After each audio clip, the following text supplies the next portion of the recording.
बिस्मिल्लाहिर्रहमानिर्रहीम। अस्सलाम वालेकुम। जियो न्यूज़ पे आप देख रहे हैं कैपिटल टॉक और मैं हूं मुनीब फारूक। कुछ तबीयत खराब है मेरी, कोविड का शिकार हूं, लिहाजा मुझे काम घर से करना पड़ रहा है, लेकिन कैपिटल टॉक इसी तरह चल रहा है जी। अपने मेहमानों का हम शुक्रिया अदा करते हैं जिन्होंने हमारा साथ वो दे रहे हैं इन हालात के अंदर भी। पाकिस्तान की सियासत के अंदर एक तलातुम बरपा है और ये कोई नई बात नहीं है। पिछले कुछ दिनों से कुछ ऐसे सवालात उठ रहे हैं जिनसे पाकिस्तान का सियासी मंजरनामा लगता यह है कि बदलने जा रहा है। लेकिन तशवीश की बात यह है, बल्कि हैरानगी की बात यह है कि जहां पाकिस्तान तहरीक इंसाफ खुद को बड़ा स्ट्रांग समझती है, बहुत मजबूत समझती है, अब पाकिस्तान तहरीक इंसाफ के मुतअद्दिद तर्जुमान, बल्कि कुछ ऐसे जो कि बहुत ही फ्रंट फुट पर खेलते हैं, वो ये समझते हैं कि तहरीक अदम एतमाद हो, मुल्क के अंदर कोई सियासी अदम इस्तेहकाम हो, इसका ताल्लुक एक इंटरनेशनल साजिश से है, इंटरनेशनल कॉन्स्पिरेसी से है। और जो अपोजिशन जमाते हैं पाकिस्तान के अंदर, वो महज इसके लिए एक आला कार के तौर पर खुद को इस्तेमाल करवा रही हैं। जहां पर यह डेवलपमेंट हो रही है और जहां हम ये सोच रहे थे और देख रहे थे कि वजीर आजम इमरान खान के खिलाफ तहरीक अदम एतमाद आ सकती है और अब लगता यह है कि आने भी वाली है, वहीं पर पंजाब की सियासत के अंदर भी एक नया तूफान उठा है। और वो तूफान उस वक्त उठा जब अलीम खान साहब अपने हिमायतियों को लेकर चले गए जहांगीर तरीन साहब की रिहायशगाह पर लाहौर में। अलीम खान साहब आज भी कहते हैं कि हम पाकिस्तान तहरीक इंसाफ को मुत्तहिद करना चाहते हैं। उनके पास 40 के करीब लोग हैं और अब वो ये समझ रहे हैं कि पंजाब की गवर्नेंस से वो मुतमईन नहीं है और वो पंजाब के अंदर वजारत आला के लिए कोई अपना उम्मीदवार लाना चाहते हैं। लाइकलीहुड यह है कि वो शायद खुद को प्रेजेंट कर रहे हैं एज द न्यू कंटेंडर। लेकिन क्या वो ये सब कुछ पाकिस्तान तहरीक इंसाफ से मांगेंगे या पाकिस्तान मुस्लिम लीग नून, जो कि ऑपोजिशन की सबसे बड़ी जमात है, चाहे वफाक हो या पंजाब हो, या वो पाकिस्तान मुस्लिम लीग नून से ये नेगोशिएट करेंगे और उनसे चाहेंगे कि वो तहरीक अदम एतमाद उस्मान बुज़दार साहब के खिलाफ भी लाएं, जिसके नतीजे में वजारत आला के उम्मीदवार अलीम खान साहब हो या उनका कोई नामजद करदा मेंबर हो। ये इतना सब कुछ हो रहा है, लेकिन इमरान खान साहब आज भी ये कह रहे हैं कि वो अपोजिशन के साथ सियासी जंग लड़ने के लिए तैयार हैं। बल्कि गुज़िश्ता रोज जब वो मेलसी में खिताब कर रहे थे तो जो उनकी कैफियत थी, जितने वो एग्रेसिव नजर आए, यहां तक कि क्योंकि सियासत के अंदर शाइस्तगी तो खैर बहुत पीछे रह चुकी है, लेकिन जिस तरह के अल्फाज इस्तेमाल हुए, जिस तरह से नाम बिगाड़े गए, वो भी ये जाहिर करते हैं कि जनाब इमरान खान काफी हद तक गुस्से में भी है, डेस्परेशन का शिकार भी है और कोई भी सियासी दाव खेलने के लिए तैयार है। अपने मेहमानों के पास चलते हैं, उनसे इस हवाले से गुफ्तगू भी करेंगे, उनका मौकफ और तज्जिया आपके सामने हम पेश करेंगे। हमारे साथ मौजूद है जनाब मोहम्मद जुबैर साहब, मरकजी रहनुमा पाकिस्तान के, फॉर्मर गवर्नर है सिंध के, मरीम नवाज शरीफ साहब, और मरीम नवाज शरीफ और नवाज शरीफ साहब की तर्जुमानी भी करते हैं। बहुत शुक्रिया जुबैर साहब आपका। जनाब मौला बख्श चांडियो साहब सेनेटर हैं पाकिस्तान पीपल्स पार्टी के। चांडियो साहब बहुत मेहरबान है, तशरीफ लाए, बहुत शुक्रिया चांडियो साहब आपका। जनाब अंसार अब्बासी साहब, editor investigation in the news के, मुल्क की सियासी हालात क्या है और पाकिस्तान की सियासत के अंदर जो कंट्रीब्यूटिंग फैक्टर्स होते हैं वो इस वक्त क्या सोच रहे हैं, मुक्तदर हल्के क्या सोच रहे हैं, इस हवाले से भी अंसार अब्बासी साहब की स्टोरीज भी हम पढ़ रहे हैं। बहुत शुक्रिया अंसार अब्बासी साहब आपका भी। सबसे पहले तो जुबैर साहब ये बताइए, ये जो पंजाब के अंदर डेवलपमेंट हुई, एक तो चले आप लोगों का प्लान है, अब इमरान खान साहब के साथ तहरीक अदम एतमाद उनके खिलाफ लाना चाह रहे हैं, बट जो पंजाब के अंदर हो रहा है, क्या ये तासुर लिया जाए कि ये आपकी सपोर्ट से हो रहा है या आप इसके हवाले से अवेयर हैं, या ये कोई इंडिजिनस चीज है जो पाकिस्तान तहरीक इंसाफ के अंदर मुख्तलिफ ग्रुप्स कर रहे हैं, अलीम खान साहब का और जहांगीर तरीन साहब? जी देखेंगे, जो यहाँ नेशनल असेंबली में अदम एतमाद लाने की बात हो रही है और बिल्कुल अब चंद दिनों की बात है इमरान खान को हटाने के लिए, तो शुरू दिन से ये तो सबको पता था कि सिर्फ यहाँ नहीं होगा मार्का इस्लामाबाद में। इसका कॉन्सिक्वेंस, इसका नतीजे में पंजाब की हुकूमत, उस्मान बुज़दार की हुकूमत को गिराना या ख़ुद उसका गिरना बिल्कुल एक लाजमी जुज़ होगा। क्योंकि ये तो नहीं हो सकता कि जी वहाँ उस्मान बुज़दार इतने बहादुर बैठे हैं किले संभाले हुए, तो वो एक नेचुरल कॉन्सिक्वेंस था। और जो भी जब जिसके साथ भी बात हुई है PMLN की, आपने देखा इतनी मुलाकातें हुई हैं, तो उनमें तमाम एस्पेक्ट्स, जिसमें बाशमूल नेशनल असेंबली में जो चेंजेस होंगे और जो पंजाब असेंबली में चेंजेस होंगे, वो तमाम चीज़ें, तमाम पहलू, अब जहांगीर तरीन साहब का जो ग्रुप है वो एसेंशली वैसे तो तहरीक इंसाफ का ग्रुप है, और लेकिन वो बढ़ता चला जा रहा है।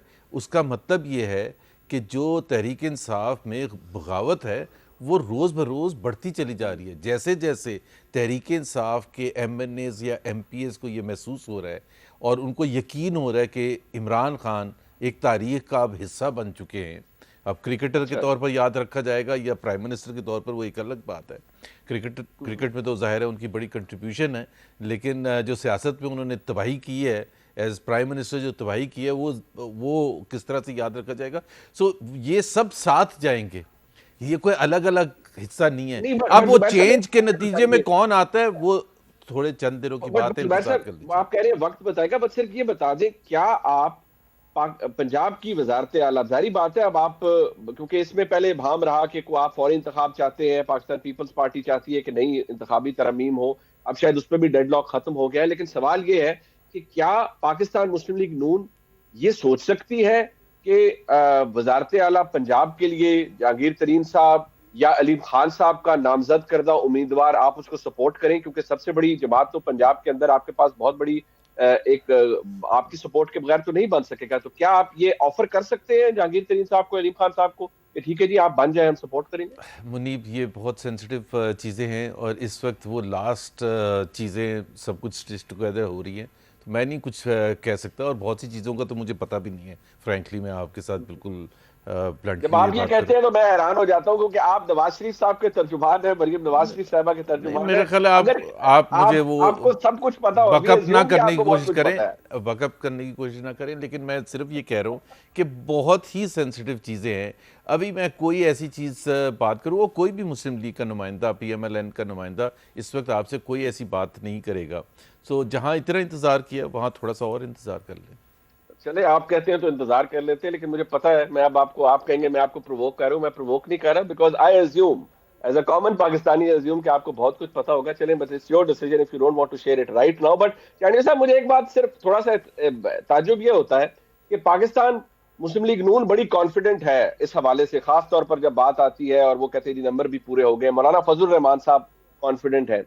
अब बिलावल साहब की अब आज वो खबर भी छपी हुई है, वो कह रहे हैं कि वो 100% गारंटी अभी भी इस चीज की नहीं ले सकते कि 100% कामयाबी होगी। मेरे ख्याल दूसरी में तरफ हमें जी जी ये आपको क्या लगता है इसके पीछे क्या वजह है चांडी साहब? कोई वजह नहीं है। मोहतात रहना और इस अंदाज से बात करना यह कोई बुरी बात नहीं है। वो तो यकीन रखते तब तो निकले हैं। अब मैं और बात करने लगा हूँ इस हुकूमत के रसवाई के दिनों की वजह से कि आने वाले वो ये है।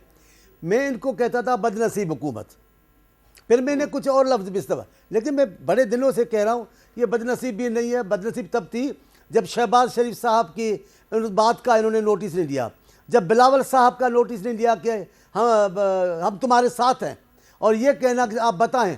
लेकिन उसके बाद ये बचकाना लीडरशिप है। वज़ीर आज़म का रवैया ऐसा होना चाहिए। शहबाज शरीफ के आगे से यूं गुजर जा रहे हैं, मेरे चेयरमैन के हाथ देने को तैयार नहीं है, तो इसका मतलब आप रहने के लायक ही नहीं थे। लेकिन मैं अब भी जो आपको बात ये कि इनको किसी का कसूर नहीं है। सिंधी में एक बड़ी अच्छी कहावत है मुनीब साहब, वो ये कि रब रुसे मत खसे हणे कोन हथियार अड़े दसे कार जमा जो खोजिए जो, यानी अल्लाह नाराज़ हो जाता है तो अकल छीन लेता है। उनको मारता नहीं, हथियार नहीं मारता उनको, बस उसके बाद वो अपनी तकलीफ़ें खुद पैदा करते। ये तकलीफ़ें खान साहब की खुद पैदा करदा है। उनका लबो लहजा, उनके अल्फाज, उनका तौहीन आमेज़ रवैया, ये सारा उनके लिए मुसीबत बन बैठा है। और उनका तकब्बुर, हालत तो देखिए उनके तकब्बुर की। भाई सब आते हैं, सब चले जाते हैं, आप कौन सी नई चीज़ है, आपने कौन सी नई बात की है। मेरे चेयरमैन, उनके वालिद साहब, मेरी बीबी, आपने कभी तकब्बुर नहीं देखा होगा। वो हमेशा सियासतदानों को करीब लाना, रख रखाव करना, मुल्क की खातिर आगे बढ़ना भी फ़ख्र की बात है, 2 कदम पीछे हटना भी फ़ख्र की बात है। लेकिन अभी मैं आपको बता रहा हूँ, अब इसको मैं हुकूमत को कहता हूँ अंधी हुकूमत। जब वज़रा ने कहना शुरू किया, जब वज़ीर आज़म ने कहना शुरू किया कि कहाँ है महंगाई, कहाँ है महंगाई, अरे मैंने कहा पहले तो बदनसीब थी, ये तो अभी अंधी हुकूमत है। कल एक वज़ीर है, वो 70-80 आदमी लिए अपने साथ सिंध में फिर रहे हैं, उन्होंने बयान दिया है ये लॉन्ग मार्च नाकाम हो गया है। गज़ब खुदा का, अभी आपको खुदा ही पहुंच सकता है, मैं आपको क्या कहूँ। बाबा सुने मुनी भाई, पंजाब की सरहदों में जिस तम तराक के साथ पाकिस्तान पीपल्स पार्टी का लॉन्ग मार्च चल रहा है, अंधा भी नहीं बोलेगा कि ये नाकाम हो गए हैं। और सिंध में मैंने खुद देखा है, आपको तस्वीरें आई हैं, जो सालारे काफिला है वो टोपी सर पे रख के सो रहे हैं, बड़े यहाँ दावाएं करते थे। फिर वो शाह महमूद साहब मेरे मोहतरम मुकर्रम, वो गए, पता नहीं किसको सलाम कर रहे हैं, गाड़ी पे तकीद कर रहे हैं, नीचे देख कर है तो है ही खड़े वो नीचे वाले ना, सामने वो 10 भी नहीं है। बट साईं मेरी बात सुन ले यार कैसे बस करूं आप सब सर, आप हो गए, जुबैर साहब हो गए, आप तो आला कार हैं। इमरान खान साहब के खिलाफ कोई इंटरनेशनल साजिश हो रही है। अब अच्छा। ये इसका वो अब हुकूमत ने बाकायदा तौर पर इस बयानिए को अपना लिया है। जब हुकूमत ये कह रही है, उसके तर्जुमान ये कह रहे हैं, तो आप जरा रोशनी डालें ना कि आप किसके लिए इस्तेमाल करवा रहे हो। मैं एक बात बताऊंगा आपको, सच्ची बात, ये सारा विलायती ब्रांड हुकूमत थी, वजीर आज़म भी विलायती ब्रांड थे, उनको यहाँ मकामी चीज़ कोई नजर नहीं आई। जो भी मसला मुनीम भाई उनसे पूछो, वो कहते थे वो जी इस मसले की वजह वो ऑस्ट्रेलिया में ये हो रहा है, लंदन में वो हो रहा है। भाई गोली मारो लंदन ऑस्ट्रेलिया को, आपने अपने मुल्क में क्या किया है, तबाही कर दी है, उसका आप तवज्जो ही नहीं देते हैं। इनका हर इल्ज़ाम क्या कहेंगे, ये माजी की हुकूमत है, ये महंगाई, ये विलायत में ऐसा, फॉरेन में ऐसा है। आप यहाँ के हैं ही नहीं, तो आपका अभी है बच क्या गया है? बाकी बच के 2-3 आदमी आपके भोंपू जो थे वो जा चुके हैं, अनकरीब इनकी भी बोलती बंद हो जाएगी। और मैं तो कह रहा था, आपको याद होगा, मैं कहा था आपको, क्या कहते थे, पीपल्स पार्टी पंजाब में कहाँ है? मैंने कहा अकल के अंधो, भुट्टो को चाहने वालों की नस्लें पंजाब में आबाद है। अब देखिए पंजाब में दाखिल हुए, ठीक, बट सही, वो जारी बात है, पंजाब में पीपल्स पार्टी की पॉपुलैरिटी के हवाले से या उसकी इलेक्टोरल स्ट्रेंथ क्या है उसके हवाले से तो खैर अब भी सवाल होंगे। बट मैं अंसार भाई साहब के पास जरा लेके जाऊंगा। अंसार भाई, ये एक सवाल अपनी जगह मौजूद है कि ये अच्छा भला मामला चल रहा है कि शुरू वफाक से होना है और शायद उसके बाद पंजाब की बारी आनी। सबसे पहले तो ये जो डेवलपमेंट पिछले चंद घंटों के अंदर हुई है पंजाब के अंदर, इसे मैं आपसे भी ये पूछूंगा सर कि ये इंडिजिनस है कि पीटीआई का अपने अंदर ग्रुप्स है, वो समझ रहे हैं कि जी पंजाब की वजारत आला का बड़ा बुरा हाल है जी और हम आ जाएं, या उनको आशीर्वाद हासिल है पाकिस्तान मुस्लिम लीग नून की, शहबाज शरीफ साहब की, नवाज शरीफ साहब की, और ये सब मिलकर हो रहा है जो कुछ हो रहा है? देखें, पहले तो मुनीब, ये जो लाहौर में हुआ ना, ये मेरी नज़र में बहुत बड़ी मेजर डेवलपमेंट है और इसका ख़ास तौर पे ये बहुत ज़्यादा डिप्रेसिंग है डेफिनेटली पीटीआई के लिए, प्राइम मिनिस्टर इमरान खान के लिए। बिकॉज़ पहले तो एक ग्रुप था, जहांगीर तरीन खान साहब का ग्रुप था, और अब अलीम खान साहब का ग्रुप मर्ज हो के तो उसने अपने आप को मर्ज कर लिया जहांगीर तरीन साहब के ग्रुप के साथ।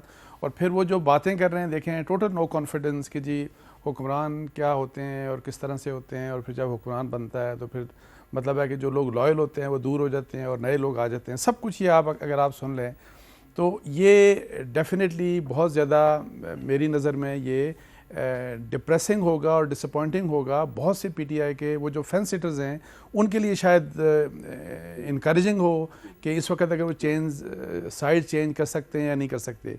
अच्छा, अदरवाइज़ मैं आपको बताऊं कि एक बात तो सबको पता है कि, और मुझे तो खैर ज़ाहिर है कि जी PMLN का ख़ास तौर पे जहांगीर तरीन ग्रुप के साथ एक इंटरेक्शन है इनकी। आपको पता है कि जहांगीर तरीन साहब की उनकी बीमारी, अल्लाह ताला उनको सेहत दे, जब यहाँ पे थे लाहौर में, उनकी शहबाज शरीफ साहब से भी मीटिंग हुई। और उसके अलावा जहांगीर तरीन ग्रुप में जो MNAs और MPs हैं, इनमें बहुत सारे ऐसे लोग हैं जिनके ऑलरेडी कॉन्टैक्ट्स हैं PMLN के साथ, जो ज़ाहिर है उनके साथ बातचीत कर रहे हैं, पहले की बातचीत। और यही बात कि जी फ्यूचर जो कोर्स ऑफ एक्शन होगा, जो पॉलिटिकल मतलब है कि जो चॉइसेस होंगी, ताकि हमें कहाँ स्पेस मिलेगी PMLN में। सो उस लिहाज से ये पॉसिबिलिटी है कि बिल्कुल हो सकता है। लेकिन मेरा ख्याल है कि ये जो अलीम खान साहब वाला जो फैक्टर एमर्ज हुआ, जनरली ज़्यादातर लोगों के लिए और मेरे लिए भी ये एक सरप्राइज़ था वैसे ये, कि एकदम से देखें एक ग्रुप, और इसने आप देखें कि पॉलिटिकली सारा फोकस अब लाहौर बन गया मतलब है, और फिर वो पंजाब का आल्दो वो कह रहे हैं। और फिर एक और बात आपको वैसे मैं बताऊं कि ये जो आप जुबैर साहब से भी पूछ रहे थे, देखें पंजाब में कोई भी ग्रुप आ जाए, और मैं ये समझता हूँ कि इस वक्त फ़र्ज़ करें या तो पीटीआई की गवर्नमेंट्स चलती रहेंगी यहाँ पे भी और वहाँ पे भी, पंजाब में भी, अगर नो कॉन्फिडेंस होता है और कोई भी मेरा ख्याल है पॉलिटिकल सेटअप आ जाता है, तो मेरी नज़र में वो बहुत ज़्यादा मैसी होगा। उससे आज के हालात, उस वक्त के हालात, मेरी ज़ाती राय में, बिकॉज पॉलिटिकल डिवीजन्स इस किस्म की हैं नेशनल असेंबली में भी और पंजाब में भी। और यहाँ पे चूँकि एक डोमिनेंट जो वहाँ पे पॉलिटिकल पावर है वो PMLN है, तो या तो इनको होल हार्टेडली सपोर्ट करना पड़ेगा अपने ओपोनेंट्स को, और वो भी खुलूस नीयत के साथ, तो फिर तो ठीक मामला चल सकते हैं। और वाइस वर्सा यही बात कि पाकिस्तान पीपल्स पार्टी को भी, लेकिन मुझे नहीं लगता कि ये हालात होंगे बेहतर, उससे हालात ज़्यादा ख़राब हो सकते हैं। सो एक चॉइस है वही वाली कि फ्रेश इलेक्शंस हो जाएं तो शायद ये इससे हालात बेहतर हो जाएंगे, वरना हालात ख़राब होंगे। ठीक है, मैं यहाँ पर एक ब्रेक ले लेते हैं जी इस वक्त, क्योंकि डेवलपमेंट्स ऐसी हैं। आज प्राइम मिनिस्टर साहब से आर्मी चीफ की भी मुलाकात हुई, जहां वज़ीर आज़म के तर्जुमान ये फरमा रहे हैं कि और कोई इंटरनेशनल साजिश हो रही है वज़ीर आज़म इमरान खान के खिलाफ, और अपोजिशन महज एक आला कार है। वहां पर आज सदर यूरोपियन यूनियन का वज़ीर आज़म से राब्ता होता है और वो पाकिस्तान से गुजारिश करते हैं, वज़ीर आज़म पाकिस्तान से, कि वो इस मामले में, यूक्रेन के मामले पर और इस तनाज़े के ऊपर पाकिस्तान किरदार अदा करे। फवाद चौधरी साहब इसके हवाले से बयान जारी करते हैं कि एक बहुत बड़ी डेवलपमेंट है। हुकूमत आज भी ये कहती है कि कोई सियासी मूव हो अपोजिशन की, वो उसे शिकस्त देगी, लेकिन अपोजिशन अपनी जगह मजबूत है। ये जो इंटरनेशनल कॉन्स्पिरेसी वाली बात है, ये अभी भी हजम नहीं हो रही। चाहेंगे अंसार भाई साहब और मोहम्मद जुबैर साहब और चांडियो साहब जरा इसके ऊपर मजीद बात करें। आज की डेवलपमेंट भी बहुत अहम है, क्योंकि अलीम खान साहब अब खुद को पिच कर रहे हैं, शायद बहसीत वज़ीर आला पंजाब के, वो चाहते हैं कि वज़ीर आला पंजाब बने। याद रहे कि उनकी देरीना ख्वाहिश रही है, लेकिन उनके साथ जो हुआ इस ख्वाहिश के बाद वो भी तारीख का हिस्सा है। एक ब्रेक के बाद मजीद आगे चलते हैं मसला।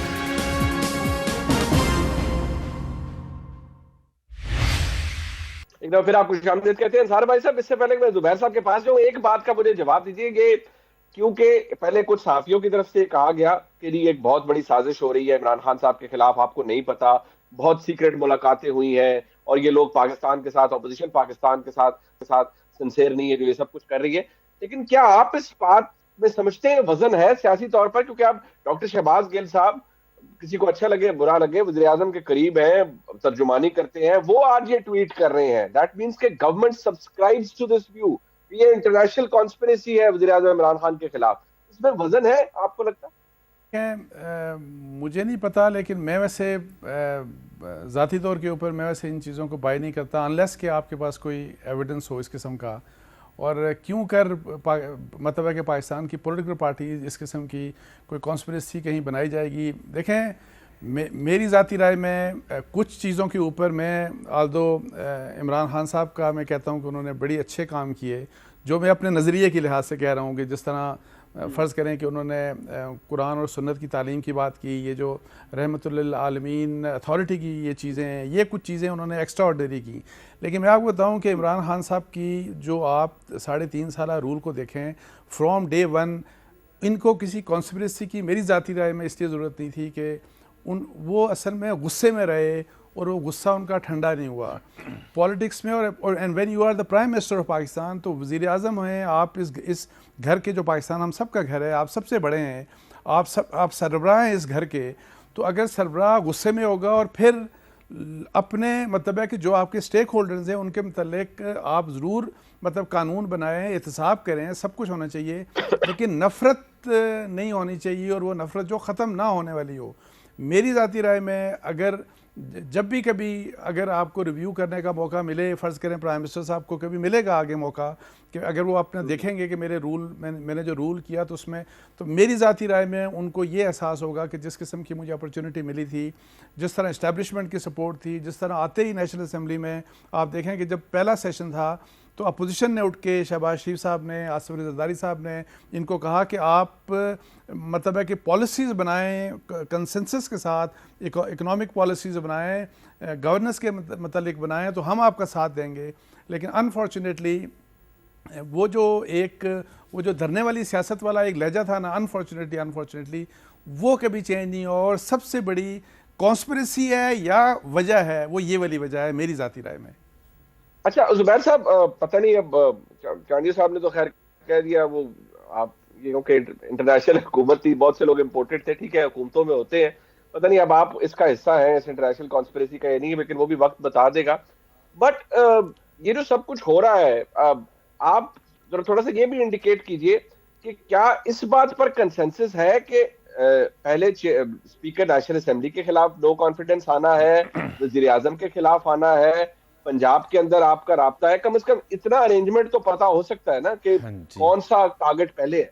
जी, पहले तो ये इंटरनेशनल कॉन्स्पिरेसी का मैं इसको एड्रेस करना चाहता हूँ क्योंकि ये बहुत ज़्यादा इम्पॉर्टेंट है और ये इसका फ़ायदा उठा के इमरान खान और उनकी हुकूमत जो है इल्ज़ाम इंटरनेशनल कॉन्स्पिरेटर्स पर लगा रही है। फर्स्ट थिंग इज़ कि ये एक एक्सेप्ट कर चुके हैं एक अपनी डिफीट को कि आने वाले दिनों में इनका जो है ना हुकूमत गिरने वाली है, तो कोई ना कोई तो बहाना बनाएंगे। पहले माफियाज का करते थे, पिछली हुकूमतों का करते थे, पता नहीं किस किस का करते थे, स्वाय इसके कि जो अपनी कमज़ोरियाँ थी उसको छुपा के रखते थे। तो एक तो वो एडमिशन है कि ये जाने वाले हैं। दूसरी बात ये है कि आपने जब मॉस्को का ट्रिप किया था तो आपको ये पता होना चाहिए था कि आप किस दलदल में फंसने जा रहे हैं।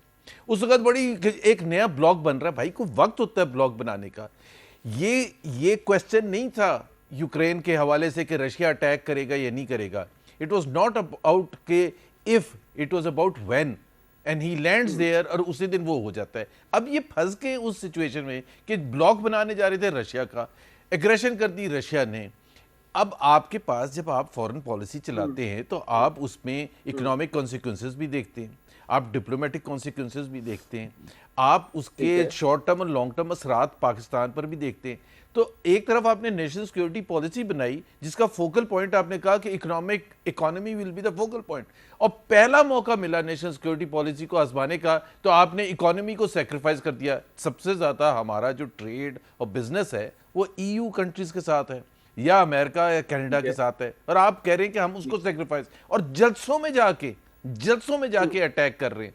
तो मेरा ख्याल है कि इमरान खान साहब को पाकिस्तान को नीड बोना चाहिए अगर वो खुद डूब रहे हैं। बट जुबैर साहब वो देखे ना, आज फवाद चौधरी साहब कह रहे हैं यूरोपियन यूनियन के सदर का फोन आया, इमरान खान साहब से राब्ता हुआ, तो they are not really upset with him. And plus इस पे थोड़ा बता दें कि आप जो फरमा रहे हैं इसका मतलब है कि पीटीआई कहेगी कल आपकी बात को कोट करके कि देखिए नहीं, इमरान खान साहब ने एक फैसला लिया था, वो रशिया चले गए थे, फिर उनके ऊपर मगरिब का दबाव आया, यूरोपियन यूनियन का आया, और फिर उनके खिलाफ साजिश की गई और उनको इक़्तिदार से निकाल दिया गया। अच्छा, पहली बात तो ये जो साजिश हो रही थी, जब वो मॉस्को जा रहे थे तो नो कॉन्फिडेंस मोशन की बात उससे चंद हफ्ते पहले, उससे पहले होनी शुरू हो गई थी, जब पता भी नहीं था कि ये लड़ाई भी होगी यूक्रेन की या रशिया की। ये भी नहीं पता था कि ये एक्चुअली उस वक्त फैसला करेंगे जाने का या नहीं करेंगे। सो वो दोनों चीज़ें अलग अलग थी, और इन्होंने अपनी तरफ से बड़ी ब्रिंक्समैनशिप दिखाई कि मुझे कोई डर खौफ नहीं है कि होम ग्राउंड पर क्या हो रहा है, ऑपोजिशन किस तरह से इकट्ठी हो रही है, किस तरह से पीटीआई के मेंबरान टूट के जा रहे हैं।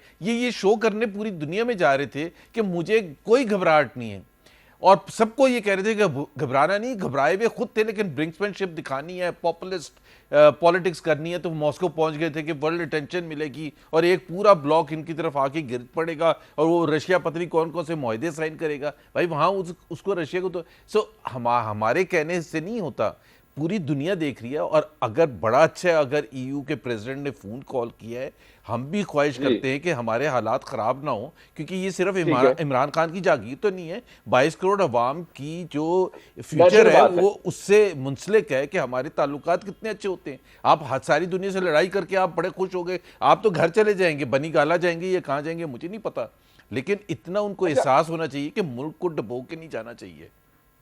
ठीक। अच्छा चांडिया साहब, एक जो बार बार बात कही जा रही है और हुकूमत की जानिब से हर कोई कह रहा है कि देखिए नहीं, ये जमहूरी जमातें अपने आप को कहती हैं और आइन और कानून की बात करती हैं और नजरियात की बात करती हैं, लोगों के ईमान खरीदेंगे, लोगों से सौदेबाजी करेंगे, इमरान खान के अपने इलेक्ट हुए हुए लोग जो उनके टिकट पे इलेक्ट हुए हैं उनके जमीर खरीदेंगे आप, तो कौन सा भले का काम करेंगे? आप भी वही करेंगे जो शायद आप इल्जाम लगाते रहे दूसरों पर, और इमरान खान को इक़्तिदार से निकालेंगे, तो क्या नजरियाती सियासत रहेगी? हमने कोई गैर जमहूरी गैर आइनी बात करने की कभी बात नहीं की। इस बहरान में भी चेयरमैन मेरे कायद ने कहा कि हम कोई गैर जमहूरी गैर आइनी किसी कदम की हिमायत नहीं करेंगे। ऐसा मौका अगर हमारी हुकूमत होती और ये मौका पीटीआई को मिलता तो वो तो कहते आज गिरा दो, सिर्फ वज़ीर आज़म को ना हटाओ, पीपल्स पार्टी को ऐवान वज़ीर आज़म भी गिरा दो। हमने ऐसी कोई बात नहीं की, हमने जमहूरी बात की है। जहाँ तक ताल्लुक़ है लॉन्ग मार्च का या अपोजिशन करने का, ये तो हमारा जमहूरी हक है, हम अपोजिशन में, हम हुकूमत में थोड़ी है, हम पीटीआई के हिस्सा थोड़ी है बगावत कर रहे हैं, हम तो कानूनी बात कर रहे हैं, आ रहे हैं मैदान में आ रहे हैं हम। लेकिन आपने क्या किया है आप बताएं ना, आपने तो इंतहा कर दी है। मैं अभी क्या बैठ के आपको बातें बताऊं, आपने जो कुछ किया है, आपने अपनी बोई हुई फसल काटेंगे और जल्द काटेंगे, देर नहीं हो रही है। आपने खुद तबाही की हुई है इस मुल्क की भी, इस मुल्क के लोगों की। आपने एक दिन उनको सस्ती रोटी नहीं खिलाने को दिया है, एक दिन कोई बहरान नहीं टाला है। जब जिस बहरान का नोटिस लिया वो बहरान बढ़ गया। आपने मुल्क का बेड़ा गर्क कर दिया है। मैं खारजा पॉलिसियां ये की तो नहीं कहता, आम लोगों की। साईं मुझे ये बताएं, अब बिलावल साहब फरमा रहे हैं 24 घंटे का अल्टीमेटम है इमरान खान साहब को। जाहिर बात है इमरान खान साहब क्यों मानेंगे, तो आपका टेक अवे क्या है? इसके बाद क्या इस्लामाबाद जाके जलसा करेंगे, फिर इंतजार करेंगे कि तहरीक अदम एतमाद का पेश होती है? लाखों लोगों को लेकर कराची से चले हैं, लाखों लोग पंजाब में दाखिल हुए हैं। ये कहते थे पंजाब पंजाब, हम पंजाब। आखिर ये मुल्क के लोग हैं, पाकिस्तान के लोग हैं। ये जो इस मुल्क में भूख लाया है वो तो पंजाब के लोगों में भी हुई है, पख्तूनख्वा में भी हुई है, बलूचिस्तान में भी हुई है। वो कोई हमारी बात तो नहीं है। हम आ रहे हैं, अगला कदम क्या है ये हमारी क़यादत उठाएगी, वही फैसला करेगी। हमें तो ये नज़र आ रहा है मुझे कि इसने अपना बेड़ा गर्क वज़ीर आज़म साहब ने खुद किया है। ये जो अभी भी इसको बढ़ाइयाँ दे रहे हैं ये खुद गुम हो जाएंगे। इनमें तो कुछ बहुत सारे वो हैं। मैंने बहुत दिन पहले आपके प्रोग्राम में और जगह कहा कि वो ये पंछी जो परदेसी पंछी हैं ये नए मुल्क ढूंढ रहे हैं कि कहाँ जाना है इस गर्मी में और सर्दियों में जो आते हैं हिजरत करके परिंदे। ये आप सब कौन से हैं पीटीआई में? इसमें पीटीआई के कौन से हैं? आप सब परदेसी परिंदे लाए हो, अब वो फड़फड़ा रहे हैं, अनकरीब उड़ जाएंगे, फिर आप अकेले रह जाओगे। परदेसी परिंदे और भी बड़ी हुकूमतों के अंदर आते हैं और हिस्सा बन जाते हैं। वो भी ऐसे रहे, वो भी ऐसे चलेंगे, वो भी ऐसे चलेंगे। बिल्कुल ऐसे ही है। सुकून तो उनके साथ भी शायद ऐसे हुआ, पता नहीं आगे किसका मुस्तकबिल क्या है। एक ब्रेक शामिल करते हैं, नहीं वापस आएंगे। एक सवाल जो आज भी लोग पूछते हैं वो अपोजिशन के खाते में जाता है कि इमरान खान साहब को निकालें। ठीक है जी, आप अगर निकालना चाहते हैं आप निकाल दें और तहरीक अदम एतमाद कामयाब हो जाए। What next? क्या सोल्यूशन है किसी के पास? और आज हुकूमत भी ये कहती है कि आ जाए, कर ले शौक पूरा, लेकिन होगा क्या इस मुल्क का और मुल्क में बेहतरी कैसे आएगी? एक ब्रेक के बाद शुरुआत करते हैं बस।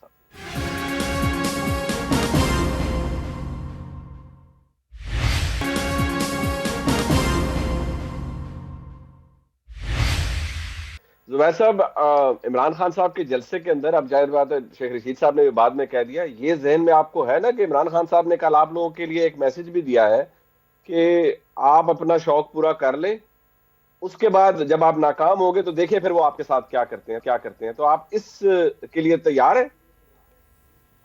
एक तो पिछले 3.5 साल उन्होंने किया हमारी तो तैयारी क्या, हम तो पक गए हैं उनके जुल्म सह के।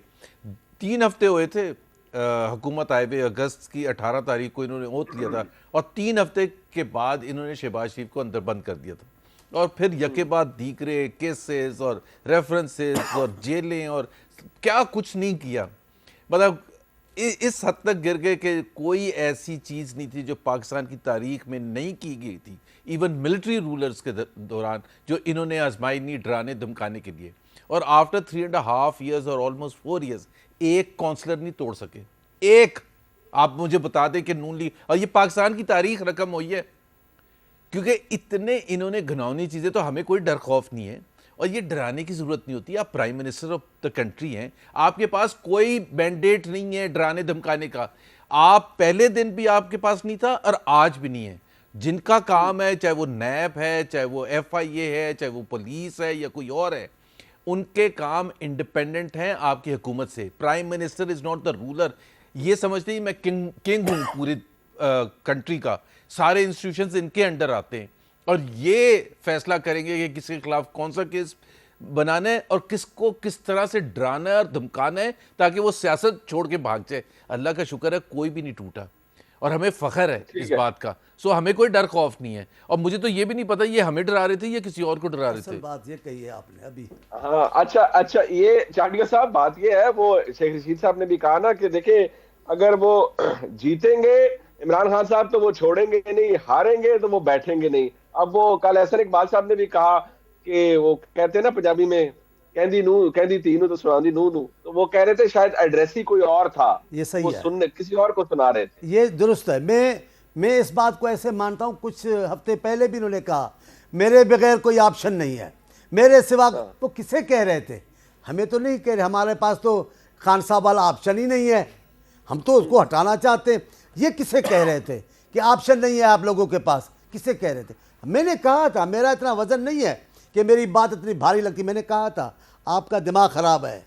जो ऑप्शन, जितने ऑप्शन हैं, जैसे जैसे ऑप्शन इस्तेमाल हुए हैरान कुन हुए हैं। जिनका बोलना समझ में नहीं आता वो वज़ीर-ए-आज़म बने हैं, जो देखते पूरा नहीं वो मुल्क के वज़ीर-ए-आज़म बने हैं। आप क्या ख्वाबों में बैठे कर रहे हो? अभी भी बात, अभी कल इन्होंने जो तकीरें की है, लेकिन मैं ज़ुबैर साहब की बात से मुत्तफ़िक हूँ। ये बात हमारे लिए नहीं कही, हम तो अपोजिशन में, हम तो आपके खिलाफ हैं, हम आपको नहीं छोड़ेंगे। ये किसे कहा है? लेकिन ये भी ज़ुबैर साहब ने दुरुस्त कहा है। इन्होंने जो इंतहा कर दी, आपको देखें, हम कहीं भागे नहीं। ठीक है, हम पर केसेस है, ठीक है, आपका अपना ख्याल है, चलें, कोई बात नहीं। आपने जरदारी साहब की हमशीरा को, फलार साहब, भला आप जब भी बुलाया आपने उनको, वो पेशी पे आई, वो कहीं नहीं फरार हो रही थी। इस अंदाज से आपने रात को उनको घरों से उठाकर इस्लामाबाद जेल में आकर रखा, मिला क्या आपको? वो फरार हो जाती। आपने जरदारी साहब की बेटी को, बेनजीर साहबा की बेटी को, कायदे अवाम की नवासी को, छोटी को, मासूम को बाप से मिलने नहीं दिया है। ये कौन सी रिवायत आप डाल रहे थे? मैं तब भी कह रहा था, इस मुल्क में जिन जिन लोगों ने हमारी खवातीन की तौहीन की, मैंने कहा वक्त आने वाला है कि आपकी खवातीन भी इसी अंदाज से जेलों और कोर्टों के दरवाजे। मैं आज फिर कह रहा हूँ, खान साहब, ये आपने रिवायत अच्छी नहीं डाली थी जरदारी साहब की हमशीरा के लिए, बेटी के लिए। आप जो हमें कह रहे हैं, किससे डरा रहे हैं? हम सब देख चुके हैं, हम तो फांसी घाट तक पहुंच गए हैं। मुनीब भाई, हमें क्या डर रहे हैं? हमें कोई खौफ नहीं। अच्छा, यानी कि आपको नहीं डरा रहे थे, वो किसी और को कह रहे थे। अंसार भाई साहब, गुजारिश ये है, अब आप इमरान खान साहब की तकारीर, उनका जो अंदाजे खिताब है, उसको बखूबी जानते हैं। ये जो कल उन्होंने कहा है, और ये शेख रशीद साहब ने भी कहा, चले शेख साहब की तो बात मैं नहीं कह सकता, क्योंकि वो बहुत सोच समझ के उनका इशारा क्या होता है आप सबको पता है। लेकिन इमरान खान साहब ने क्या सिर्फ मुस्लिम लीग नून और पीपल्स पार्टी को ये कहा कि एक दफा आप नाकाम हुए तो फिर देखे मैं आपके साथ क्या करता हूँ? एड्रेस ही यही थे या कोई और था? देखें, कोई भी हो सकता है, लेकिन मैं वैसे फेस वैल्यू पे मेरा लेना चाहूँगा कि इन्हीं को कहा होगा। लेकिन अच्छा। मैं इस चीज़ से एग्री नहीं करता कि मैं इस चीज़ से एग्री इसलिए नहीं करता कि देखें, अगर आपकी फ़र्ज़ करें गवर्नमेंट नो कॉन्फिडेंस फेल होता है तो ओके, उसके बाद तवज्जो फिर कहाँ होनी चाहिए? गवर्नेंस की तरफ होनी चाहिए, पाकिस्तान की मईशत की तरफ होनी चाहिए। फिर मतलब है कि वही कुछ वो जिस तरह अभी मेरा ख्याल ज़ुबैर साहब कह रहे थे कि जी क्या कुछ नहीं किया गया।